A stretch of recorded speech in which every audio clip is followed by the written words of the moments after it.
Well, good morning. Welcome back to the new year. Fair game, Laguna Beach. Tom Johnson, along with our mayor, Alex Rounaghi. Good morning, Mayor. Good morning, Tom. Gosh, I want to say Happy New Year and find out what you did for the holidays. But then all of a sudden, we've been engulfed the last few days in this firestorm in Southern California, and certainly Laguna Beach is at top of mind. Tell me what it's like to be in that little different position, mayor, fires everywhere, and Laguna Beach always one of the most vulnerable. Absolutely. Well, I think first off, it's just I've been watching constantly all of the coverage of what's happening up in Los Angeles, and it's just horrible what that community is dealing with right now, and so grateful for all the first responders who are literally putting their lives on the line to protect the people of Los Angeles. And I think to your question, I see the position in two different ways.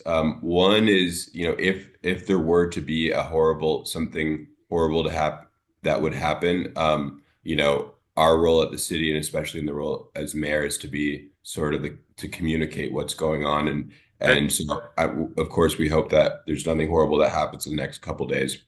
But I see sort of a bigger role, and it's really the same as being on the city council and being in any position of leadership, is how do you make sure that we're doing everything that we can so that if something were to happen here, that we have the resources in place and that we're not saying, oh, we wish that we, invested in undergrounding that utility line, or we wish that we invested in our water systems to ensure there was enough water for the firefighters, or we wish that we, had invested in our fire department to ensure they had the staffing needed to deal with the fire. So really making the tough decisions, because it's a lot of times it's hard.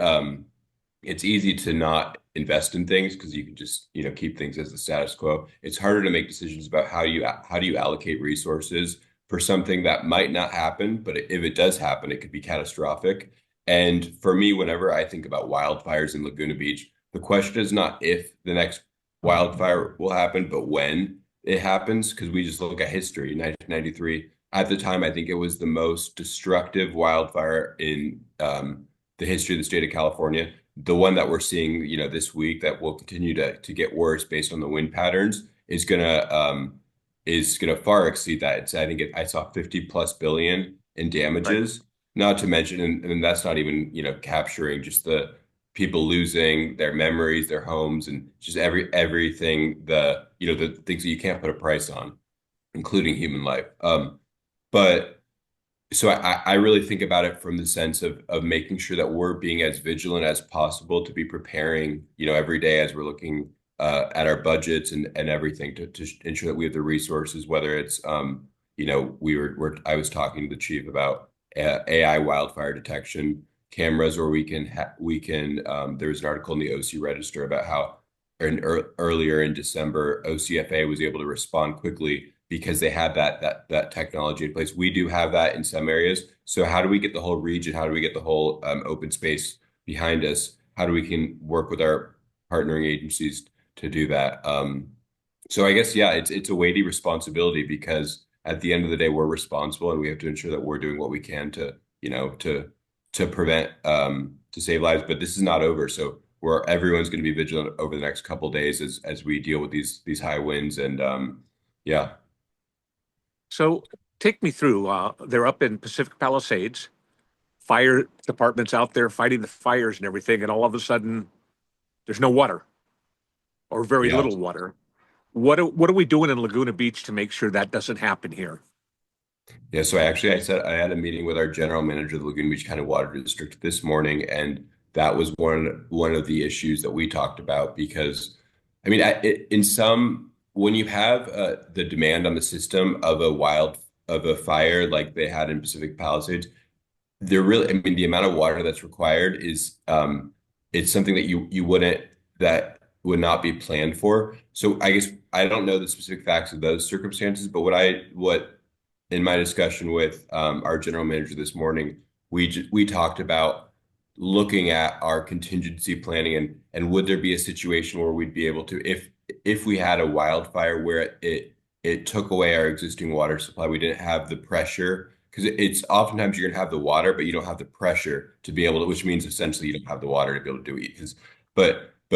Having contingency plans, for example, to be able to go to the ocean, take the water there, put that into our system, which could have effects on our system. But it might, that cost benefit analysis might make sense. Or do we need more reservoirs? Do we like what do we need to be prepared for this? Because that's something that requires an investment to be having more water than what you would need even in a normal wildfire. But I think the new normal is these types of wildfires Right. that are so severe. So I think that that's really what we should be planning for is going above and beyond. Now it's interesting. One of the news items that's come out is, the mayor of Los Angeles and the council and everything, they actually reduced by 17 or 18 million dollars, Yeah. the amount of funding for fire. And the fire chief up there said this will be a problem if we have a catastrophic fire. And now, boom. So it's Yeah. it's it's always important to reinvest in that area. Absolutely. And it was one of the things that we were proud to do in our last budget was we added, I think for the first time in like 20 years, 3 firefighters to Laguna Beach. So we're moving in the opposite direction of and luckily we have a good property tax based revenue that allows us to not be, I mean, Los Angeles is really facing a fiscal crisis that's going to only get worse dealing with all of these horrible tragedies. But yeah, we don't want to be in a situation like LA is where we have to be, cutting public safety. Now, like a Pacific Palisades or any of the other fires that are going on, if something happened at Laguna Beach, we're going to want other cities and other fire departments and everything to come in and help us. So, by the same token, we deploy to them, certainly not to leave our own city exposed, but talk a little bit about what we deployed and how we ensure that we're safe here. Yeah, so we deployed 2 engines up to the Palisades fires, and I was texting with one of the captains this morning actually, and they're resting and they're going to get back into it. They're going to be out there for a while, but the chief would not make a decision to participate in mutual aid if he were not confident that we have our engines here that are fully staffed and able to deal with a fire if a fire were to break out in Laguna Beach. So I think it's we have the resources here that we need if something were to happen, but at the same time, like as you said at the beginning of your question, mutual aid is key to dealing with fires, and no really single fire department can ever deal with a wildfire. You need to have mutual aid, and so our guys are participating in that, and yeah, so we're all thinking about them as they're battling those fires. Last question. Um, every time I had that, I had the TV on the last few days and everything like that, and all of a sudden you'd hear, "Gosh, another fire is breaking out" and everything like that, and I would just cringe and I would think, "Oh my gosh, where is it?" What does Laguna Beach do during times like this, the high winds, the vulnerability, and everything like that, to ensure its safety on the trails and everything that surround the city?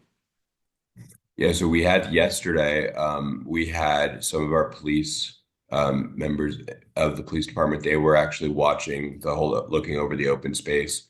We have some cameras in place. We've invoked our red flag warnings.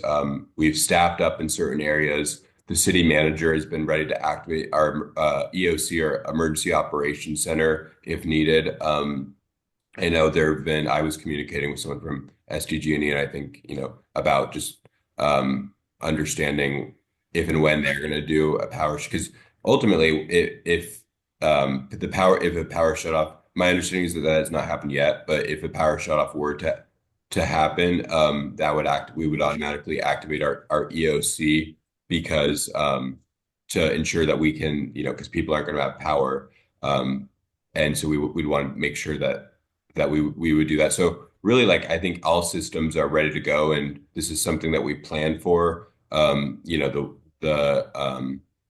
And yeah, so it's really, I think, and I'm really grateful for especially Bob Whalen on the council. He and Sue Kemp put together. It's kind of crazy to think about it, that a city with the wildfire history that we have in Laguna didn't have a wildfire plan until Mhm. 2019, right? I mean, Yeah.